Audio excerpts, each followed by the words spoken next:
हरे का सहारा बाबा श्याम हमारा।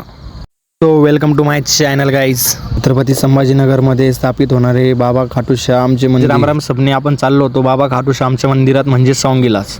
तर आम्ही चाललो होतो कॅम्ब्रिज शाळेकडून। तर लोकेशन कसं आहे, कॅम्ब्रिज शाळेवरून सरळ जाणारा रस्ता म्हणजे सौंगी बायपास। सौंगी बायपासने सरळ जायचं आहे आपल्याला। त्यानंतर आपण आलो नारेगावला। नारेगावला आल्यानंतर आपल्याला सरळ चलत राहायचं आहे। सरळ चलत आल्यानंतर आपल्याला येणार आहे पिसदेवी। पिसदेवी आणि खडकेश्वरकडे जाणारा रस्ता। तर आम्ही पेट्रोल भरायला थांबलो बघा, CNG वाल्याचे हाल। तर आम्ही गाडीत पेट्रोल टाकलं आणि चलो। तर सरळ आल्या तुम्हाला लगेच दिसेल आपल्या राईट साईडलाच एक भगवा कलरचा झेंडा लावला आहे, त्यातून आपल्याला मध्ये जायचं आहे। मध्ये बघतो तर काय झालेलं ॲक्सिडेंट, नुसते लफडे। तर चला। तर हिरव्यागार अशा वातावरणात ते मंदिर स्थापित होतं एका डोंगराजवळ। तर तुम्हाला सरळ सरळ जात राहायचं आहे। जर लोकेशन नाही कळालं तर प्रत्येक ठिकाणी झेंडे लावले, त्यावरून आपल्याला रस्ता लगेच लक्षात येऊन जाईल। आजूबाजूला मोठे मोठे डोंगर, सगळ्या ठिकाणी अशा पाट्या लावलेल्या होत्या बघा, मंदिराकडे जाण्याचा मार्ग। चलो।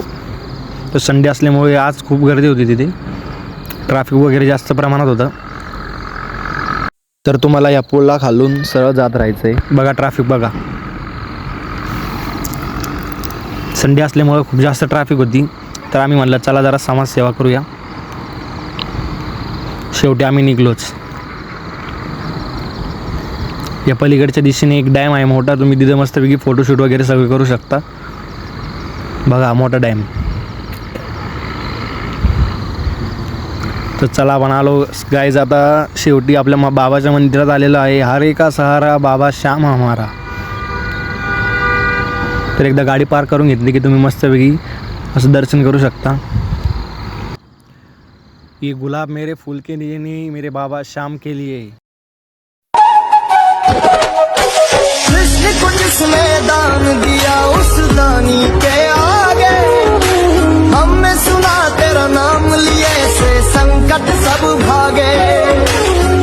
अशा प्रकारे मंदिर स्थापन झाले आहे। मंदिराच्याच ठिकाणी असलेला हा डॅम, या ठिकाणी तुम्ही फोटोशूट वगैरे सगळं करू शकता, रील वगैरे पण काढू शकता जसे आम्ही काढले।